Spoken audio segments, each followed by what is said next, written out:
ഫിഖ്ഹ് 24 മസ്ഹുൽ ഉദ്നൈനി രണ്ട് ചെവി തടവൽ.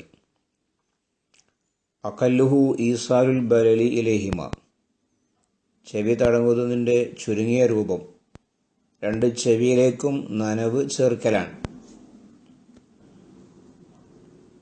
രണ്ട് ചെവിയിലും നനവെത്തിയാൽ ചുരുങ്ങിയ രൂപമായി. വലക്മലു,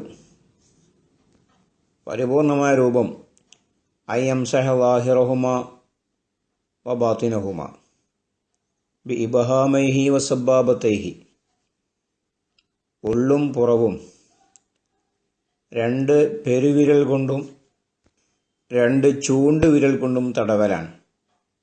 ബിമാഇൻ ഗൈരി മാഇ റഅ്സി, തലയ്ക്കു വേണ്ടി എടുത്തതല്ലാത്ത പുതിയ വെള്ളം കൊണ്ട്.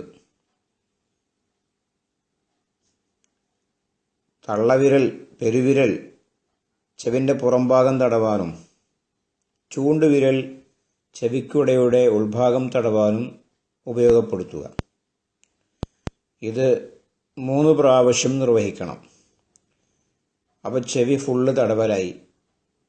ആ ചെവിയുടെ ഉൾഭാഗം അതിൻ്റെ എല്ലാ ഭാഗത്തും, അതിൻ്റെ വളഞ്ഞു പൊളഞ്ഞ ഭാഗത്തൊക്കെ എത്തുന്ന വിധം ചെറുവിരൽ കൊണ്ട്, ചൂണ്ടുവിരൽ കൊണ്ട് തടവുക. പെരുവിരൽ കൊണ്ട് പുറംഭാഗവും തടവുക. സുമ്മ സിമാഹൈഹി ബിത്വറഫൈ മുസബ്ബിഹതൈഹി ബിമാഇൻ ജദീദിൻ, പിന്നീട് രണ്ട് ചൂണ്ടുവിരലിൻ്റെ അറ്റങ്ങളെ കൊണ്ട് പുതിയ വെള്ളം ഉപയോഗിച്ചിട്ട് ചെവിക്കുണ്ട് തടവുക. അഥവാ ചെവിയുടെ ഓട്ടയിലേക്ക് രണ്ട് ചൂണ്ടുവിരൽ കടത്തുക പുതിയ വെള്ളം ഉപയോഗിച്ചിട്ട്. അങ്ങനെ ഒരു 3 പ്രാവശ്യം, 6 പ്രാവശ്യമായി. സുമ്മ യുൽസിക കഫൈഹി വഹുമാ മബ്ലൂലത്താനി, പിന്നീട് 2 മുൻകൈകൾ നനച്ചുകൊണ്ട് ചെവിയോട് ചേർത്ത് വെക്കുക. ഇസ്തിൽഹാറൻ, ആ ചെവി സമ്പൂർണമായി തടവിയെന്ന് ഒന്നുകൂടെ ഉറപ്പുവരുത്താൻ വേണ്ടി. ഇതാണ് ചെവി തടവുന്നതിൻ്റെ പൂർണ്ണമായ രൂപം. എൻ്റെ ഈ ശബ്ദം കേൾക്കുന്നവർ ഇങ്ങനെ ജീവിതത്തിൽ ഒരിക്കലെങ്കിലും തടയിട്ടുണ്ടായിരിക്കുമോ എന്ന് പരിശോധിക്കുന്നത് നല്ലതാണ്. പറയുന്ന ഞാനും കേൾക്കുന്ന നിങ്ങളും ഒരിക്കലെങ്കിലും ജീവിതത്തിൽ പകർത്തിയാൽ ആ സുന്നത്ത് എടുത്തു എന്ന് പറയാം.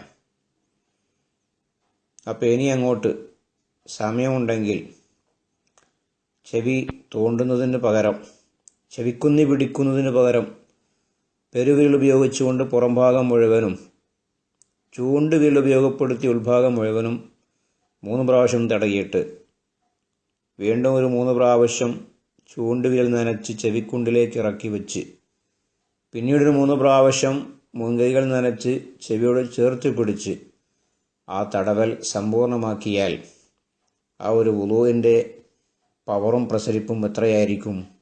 അള്ളാഹു നമുക്കതിന് തൗഫീഖ് ചെയ്യുമാറാകട്ടെ. ഇപ്പോൾ ഇതുവരെ പറഞ്ഞത് തടവലുമായി ബന്ധപ്പെട്ട സുന്നത്താണ്. ഇനി മാ യുത്ലബു ഫി സബ്ബി വൽ ഗസ്ലി, വെള്ളം ഒഴിക്കുന്ന സമയത്തും കഴുകുന്ന സമയത്തും സുന്നത്തായ കാര്യങ്ങളാണ് പറയാൻ പോകുന്നത്. അഥവാ 11ാമത്തെ സുന്നത്ത്. ദൽകുൽ അഅ്ളായി, അവയവങ്ങൾ ഉരച്ചു കഴുകൽ. വഹുവ ഇംറാറുൽ യദി അലൽ അഅ്ളായിൽ മൗസൂല, കഴുകപ്പെടുന്ന അവയവങ്ങളിൽ കൈ ചലിപ്പിക്കലാണ്. അവ ഉരച്ചു കഴുകുക, തേച്ചു കഴുകുക എന്നർത്ഥം. വെള്ളം ഒലിച്ചാൽ ഫർള് വീടും. അതോടൊപ്പം കൈ കൊണ്ട് ശരിക്ക് തേച്ചൊരച്ച് കഴുകൽ സുന്നത്താണ്. സുന്ന ഖുറൂജ മിൻ ഖിലാഫി മാലിക്കിൻ ഹൈസു ഔജബഹു, ഇമാം മാലിക് റളിയല്ലാഹു തആല അൻഹു അങ്ങനെ ചെയ്യൽ നിർബന്ധമാണെന്നാണ് പറഞ്ഞത്.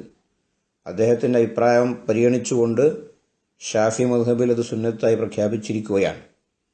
അപ്പോൾ അവയവങ്ങൾ കഴുകുന്ന സമയത്ത്, തല തടവുന്ന സമയത്തല്ല, കൈ, കാല്, മുഖം, ഇത് കഴുകുന്ന സമയത്ത് ഒന്ന് ഉരച്ച് കഴുകുന്നത് സുന്നത്താണ്. 12 തഖ്ലീലു കസീഫി ലഹിയത്തിൻ വ ആരിളിൻ, നേരത്തെ പറഞ്ഞിരുന്നു മുഖത്തെ മുടികളെല്ലാം ഉള്ളും പുറവും കഴുകൽ നിർബന്ധമാണ്. താടിയും ഇടത്താടിയും ഒഴിച്ച് തിക്കുള്ള, ആ തിക്കുള്ള താടിയുടെയും ഇടത്താടിയുടെയും ഉള്ളിലേക്ക് വെള്ളം ചേർത്ത് തിക്കകറ്റി കഴുകൽ സുന്നത്താണ്. അതാണ് ഇപ്പോൾ പറഞ്ഞത്. ആ താടിയുള്ളവർ ഉള്ളിലേക്ക് വെള്ളം ചേർത്തി തിക്കകറ്റി കഴുകൽ സുന്നത്തുണ്ട്. അതിനും പ്രത്യേക ശൈലിയുണ്ട്. അൽ അഫ്ളലു ഏറ്റവും ശ്രേഷ്ഠം തഖ്ലീലുഹ താടിയുടെ തിക്ക് അകറ്റലാണ്. ബി അസാബിഇ യുംനാഹു വലതു കൈയിൻ്റെ വിരലുകളെ കൊണ്ട്, മഅ തഫ്രീഖിഹ ആ വിരൽ അല്പം അകറ്റിപ്പിടിച്ചുകൊണ്ട്, മിൻ അസ്ഫൽ താഴ്ഭാഗത്തു നിന്ന് മേൽപോട്ട്, ബി ഉർഫത്തിൻ മുസ്തഖില്ല സ്വന്തം വെള്ളമെടുത്ത്, ഒരു കോരൽ വെള്ളം സ്വന്തം എടുത്ത്, കഴുകാൻ ഉപയോഗിച്ച വെള്ളമല്ല, വേറെ വെള്ളം എടുത്തിട്ട് താഴ്ഭാഗത്തു നിന്ന് മേൽപോട്ട് വലത്തെ കൈയിൻ്റെ വിരലുകൾ അകറ്റിപ്പിടിച്ചുകൊണ്ട് തിക്കകറ്റലാണ് ഏറ്റവും ശ്രേഷ്ഠമായ ശൈലി. ഇങ്ങനെ തിക്കകറ്റി കൈകൾ താടിയുള്ളവർക്ക് സുന്നത്താണ്. ബാക്കി മുടികളെല്ലാം ഉള്ളും പുറം കഴുകൽ നിർബന്ധമാണെന്ന് നേരത്തെ വിശദീകരിച്ചിട്ടുണ്ട്. ഇങ്ങനെ 12 സുന്നത്തുകൾ ഇപ്പോൾ നാം വിശദീകരിച്ചു. ഉളുവിനാകെ 6 ഫർളുകളാണുള്ളത്. ഇപ്പോൾ നാം താടി മുഖം കഴുകുന്നിടത്തെത്തിയപ്പോൾ ഏകദേശം 12 സുന്നത്തുകളായി. ഈ സുന്നത്തുകളെല്ലാം ജീവിതത്തിൽ പകർത്തിയാൽ ധാരാളം പ്രതിഫലങ്ങൾ നമുക്ക് നേടിയെടുക്കാൻ കഴിയും. അള്ളാഹു തൗഫീക്ക് ചെയ്യുമാറാകട്ടെ.